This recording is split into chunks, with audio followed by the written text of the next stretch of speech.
Fred Taxi, c'est bien ça? Sébastien Lousteau. C'est ce qui va se passer maintenant? Oui, effectivement. Ouais. La création de la nouvelle coopérative Taxi Vanille. Vous êtes donc de la société MIM. Vous intervenez en quoi dans cette transformation au niveau des taxis? Alors, nous, on a été consultés par, donc dès la création de la coopérative, en tout cas dès l'annonce de la création, on a été consultés pour fournir des véhicules adaptés aux besoins des taximens à Mayotte. Sachant que leur marché est très compliqué, notamment au niveau de la concurrence, et qui souhaitaient s'équiper de véhicules neufs, déjà pour se démarquer, et ensuite avec des caractéristiques très spécifiques pour pouvoir exploiter au mieux leur véhicule. Alors là, on voit le taxi Vanille. Ouais, Quand ils sont venus vous voir, qu'est-ce qu'ils vous ont demandé comme cahier des charges? Alors, pour faire simple, la licence taxi permet d'avoir des véhicules jusqu'à 9 places. Donc ça déjà c'était la première contrainte. Alors c'est une gamme qu'on ne faisait pas du tout à la MIM puisque historiquement on est sur le bus mais on n'est pas sur le minibus. Ou sur du poids lourd, hein. Ou de l'engin de chantier. Ouais, ou voilà, de... ça, exactement. Donc au tout départ on a essayé de voir ce qu'on pouvait faire puisqu'il y avait une volonté de travailler avec nous. Donc ensuite dans le cahier des charges, effectivement il y a des notions de confort et des notions de motorisation assez importantes vu les contraintes du territoire mahorais. Et de fiabilité, j'imagine. Voilà, de fiabilité, etc. On a des demandes particulières sur les marques. Il y a des marques qui sont blacklistées à Mayotte et dont les taxis ne veulent pas entendre parler. Donc on a cherché, ça a duré plusieurs mois et jusqu'à arriver à trouver le véhicule qu'on a présenté la semaine dernière, le Nissan NV300. Qui correspond en tout point à leurs besoins au niveau donc des équipements, de la taille. On a également parlé de la taille du coffre, puisqu'ils ont besoin d'avoir un espace important pour faire notamment ceux qui font l'aéroport. C'est moins qu'on puisse dire. Ouais. Ou ceux qui font les courses. Voilà. Donc on est arrivé à ce véhicule-là et à le présenter la semaine dernière. Et vu les retours qu'on a, je pense qu'on a fait le bon choix. C'est pas ce modèle-là que les Américains ont adopté récemment, me semble-t-il? Je ne sais pas, honnêtement. Sur les Américains, je ne sais pas. Il semble avoir vu quelque chose dans ce sens-là, mais en tout cas, quelque chose vraiment équipé pour être un vrai taxi. Oui, c'est ça, exactement. Mais il y a quelque chose de particulier dans la prestation que vous proposez, c'est que c'est pas juste des véhicules que vous fournissez, c'est aussi un carnet d'entretien et un centre d'entretien que vous proposez. Voilà, la vraie volonté, c'était non pas de proposer seulement un véhicule, mais aussi tous les services qui vont avec, notamment dans l'activité du taxi. S'il y a un arrêt d'exploitation, il n'y a plus d'activité. Il n'y a plus d'activité. Il n'y a plus de revenus. Voilà, il n'y a plus de rentrée d'argent. Donc, ce qu'on va essayer de mettre en place, selon la suite des événements avec la coopérative, c'est déjà des contrats de maintenance pour suivre les véhicules très régulièrement, pour ne pas que les taxis, qui souvent ont des problèmes financiers, ne réparent pas leurs véhicules, ne fassent pas le suivi correctement. Et également, lorsqu'il y aura des arrêts des véhicules, pouvoir leur mettre à disposition un véhicule de remplacement pour qu'ils puissent continuer leur activité. Alors, ce sont des véhicules qui sont achetés ou qui sont loués par les taximans? Alors justement, le but c'était de leur proposer diverses solutions. Donc effectivement, il y a une partie vente, vente sèche, vente en défiscalisation, mais aussi des offres en location longue durée. Donc ça, c'est selon le profil du taximan en question, ou si la coopérative achète en propre les véhicules, là on fera d'autres choix. Mais voilà, on essaye d'avoir un éventail assez large pour que tout le monde puisse s'y retrouver. Alors, ça concerne combien de véhicules pour le moment, à l'heure où on se parle? Potentiellement, si la coopérative arrive à faire entrer tous les adhérents qui sont souhaités, il y a une centaine de personnes qui veulent adhérer. Ah, quand même. Alors après, est-ce qu'il y aura 100 véhicules? C'est difficile à dire, mais on espère que rapidement, il y aura une commande entre 5 et 10 véhicules déjà pour lancer vraiment la coopérative. Sachant que nous, on commande les véhicules donc, qui arrivent avec logotypé Taxi Vanille, déjà, pour que les clients puissent les reconnaître facilement. Et ensuite, l'évolution, ce sera également de faire des taximètres, des lumineux, etc., pour qu'on puisse avoir un marché qui ressemble à celui de la métropole. Pour suivre la réglementation qui va fatalement évoluer de toute façon. C'est ça, mais exactement. Comment est-ce qu'on fait pour passer, quand on travaille à la MIM, de l'engin de chantier, de l'engin portuaire, de l'engin de transport lourd, au taxi? Ouais. C'est encore une fois un nouveau challenge de la MIM, ça. Ouais, effectivement. Au niveau maintenance, c'est pas forcément évident puisqu'il faut jongler entre toutes ces machines-là. Commercialement, on a une équipe qui est assez structurée, donc on arrive à se répartir les rôles assez facilement. Mais c'est surtout au niveau de la maintenance qui a besoin de beaucoup de formation et d'être toujours disponible pour les clients, ce qui n'est pas forcément facile. C'est un gros investissement pour la MIM. Ouais, effectivement. Surtout je parle d'investissement parce que vous savez que l'investissement à Mayotte, c'est pas ce qui court le plus, hein, c'est pas ce qu'on trouve le plus, et qu'on a vu la MIM investir avec Man il y a pas longtemps avec le nouveau centre de Longoni. C'est une entreprise qui bouge. Donc là encore, c'est toujours dans la même mouvance. Ouais, effectivement. Il faut toujours s'adapter au marché et saisir les opportunités. Donc si on peut répondre, en tout cas si on ne sait pas le faire, on est capable de dire qu'on ne sait pas le faire. Mais si on peut répondre, comme cette fois-ci, il faut qu'on le fasse à chaque fois. Alors, je crois qu'on peut avoir le président de la coopérative au téléphone. Effectivement, il n'a pas pu être présent, mais il est disponible par téléphone. Pour savoir quel est l'esprit justement de cette coopérative et pourquoi il s'est rapproché de vous, ce qu'il attend de vous. Exactement. Je pense qu'on peut faire comme ça. Ousmane, je ne sais pas si nous avons le président de la coopérative, ça va être une petite surprise. Monsieur le président de la coopérative, Mansour Kamardine, bonjour. Oui, bonjour. Bonjour tous les Mahorais et les taxis. Alors expliquez-nous ce que vous voulez faire avec cette coopérative de taxi exactement. Quel est l'esprit?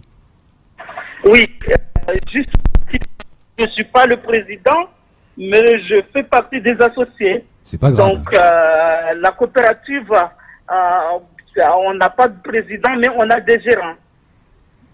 Voilà, on a des gérants. On vous entend très très mal, très très mal.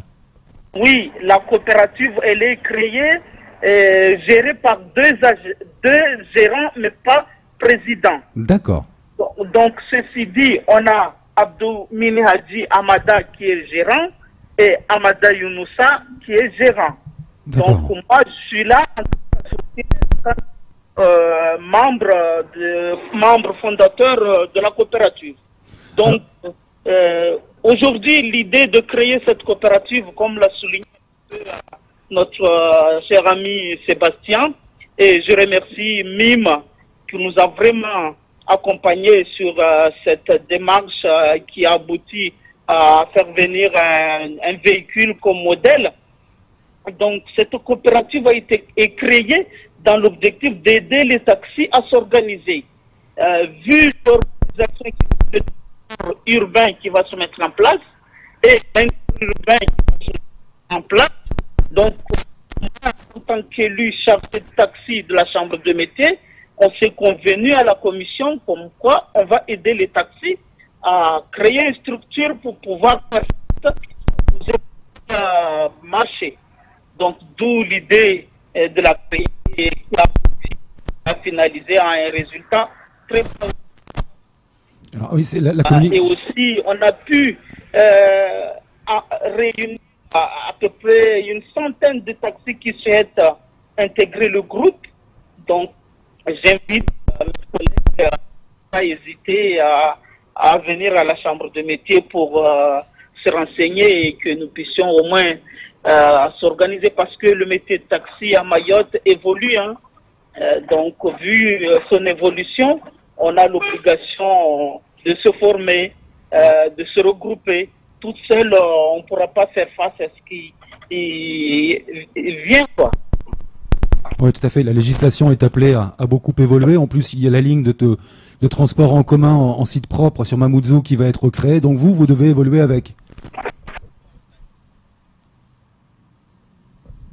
Allô. Ouais, Oui. Je crois que la communication est très compliquée. On va arrêter parce que c'est compliqué. Sébastien, le président, enfin pas le président, porte-parole, nous expliquait que c'était donc une centaine de véhicules. Vous pourrez faire face à ça si jamais il y avait en effet 100 adhérents qui voulaient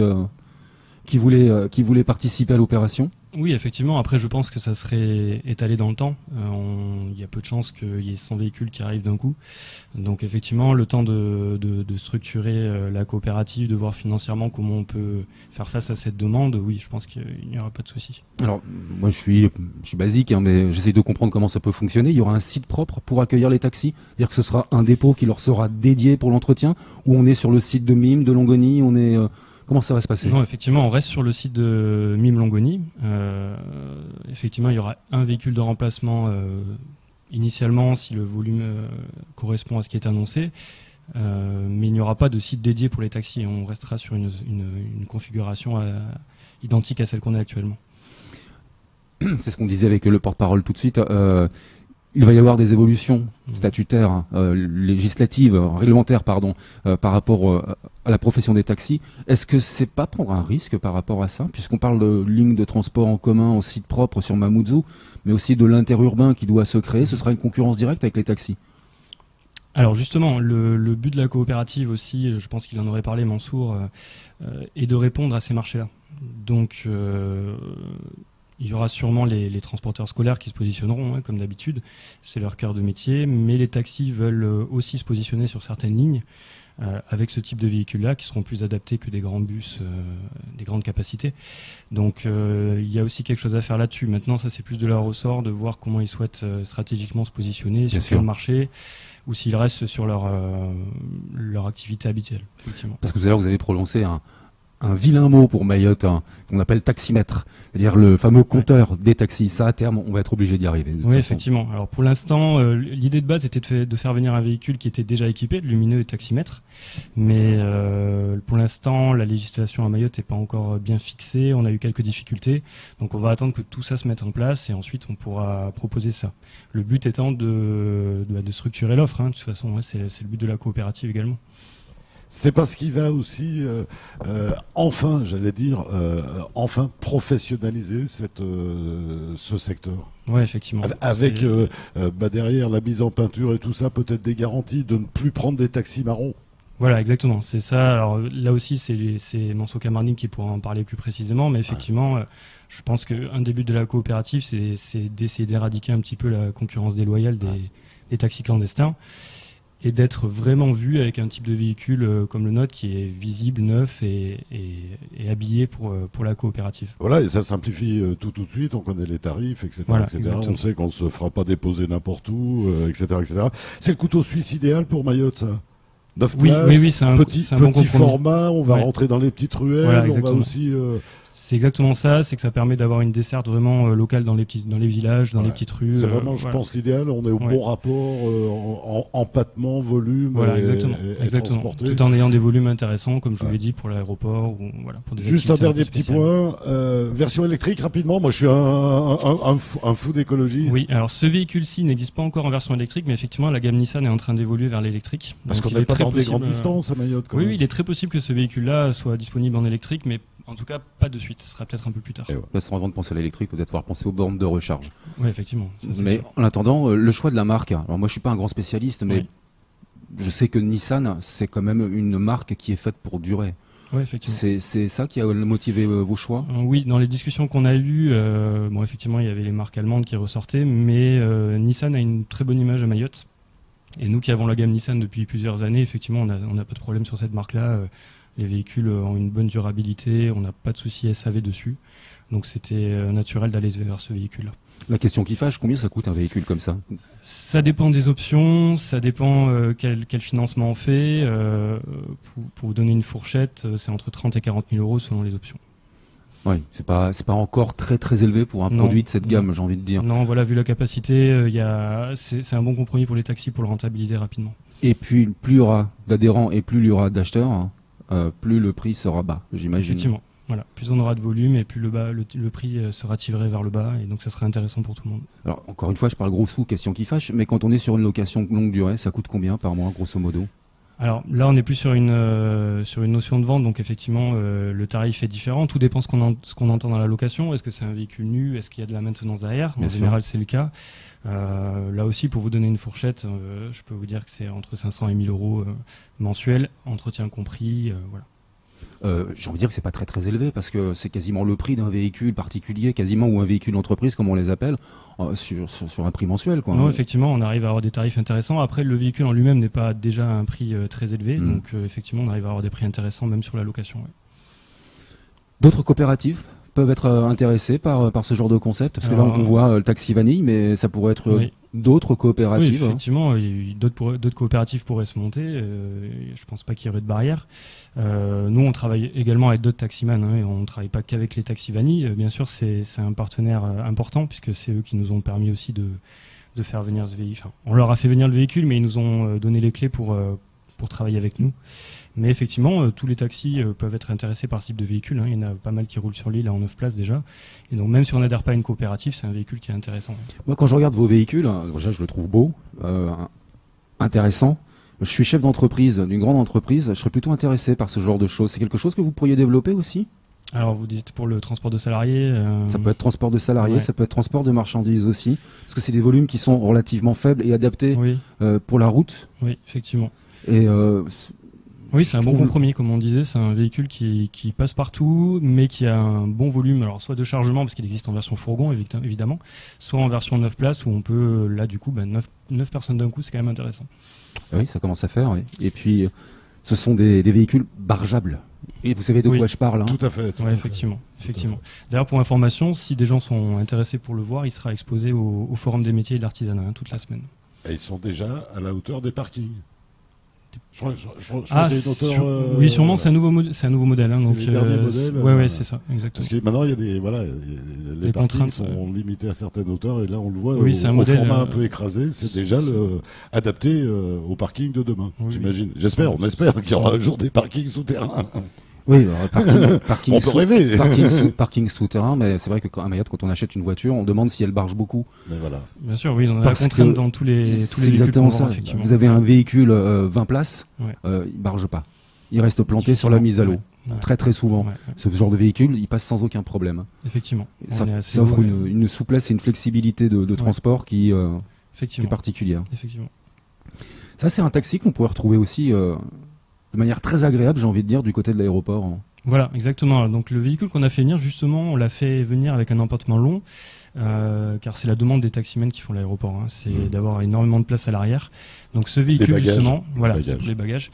Donc ce véhicule-là, je pense que même dans le reportage que vous avez fait la semaine dernière, on voit bien la dimension du coffre, et c'est vraiment très intéressant. Je pense qu'on est très bien placé, et ça offre un confort justement pour ces taximens-là qui ont cette activité un peu particulière. Comment on peut vous contacter ? Oui, effectivement. Comment on peut vous contacter ? Un numéro de téléphone, une adresse internet ? Oui, le numéro du standard MIM, c'est le 02 69 62 10 13. Et le porte-parole de la coopérative disait tout à l'heure que si les personnes étaient intéressées, ils pouvaient aussi se renseigner auprès de la Chambre des métiers et de l'artisanat pour mettre en relation et voir comment ça pouvait se passer au niveau des aides, parce qu'il y en a aussi pour la profession d'artisan taxi. Voilà, c'est eux qui ont piloté le projet, donc même nous, on a fait plusieurs réunions avec eux, et effectivement, ils sont toujours là pour donner un coup de main. Question bête, qu'est-ce qu'on vous demande ? Essence ou diesel à Mayotte ? Diesel. Oui, effectivement. Sur ces véhicules-là, en plus, c'est des véhicules Euro 6, donc qui ont les dernières normes anti-pollution. Ils sont tous en diesel. Avec les aides qui vont avec. Oui. Et voilà. On a tout dit, Sam ? Encore une petite ? À moins que vous voulez rajouter quelque chose, Sébastien. Non, merci pour l'invitation. Et effectivement, je rajoute juste encore une fois que le véhicule est visible sur le forum des métiers. Donc si les gens sont intéressés, ils peuvent passer le voir. On va venir le découvrir, ça c'est sûr. Merci. Et merci à vous. Merci. Sébastien Lousteau. Tout de suite, c'est la fin de ce temps de parole. On retrouve nos programmes.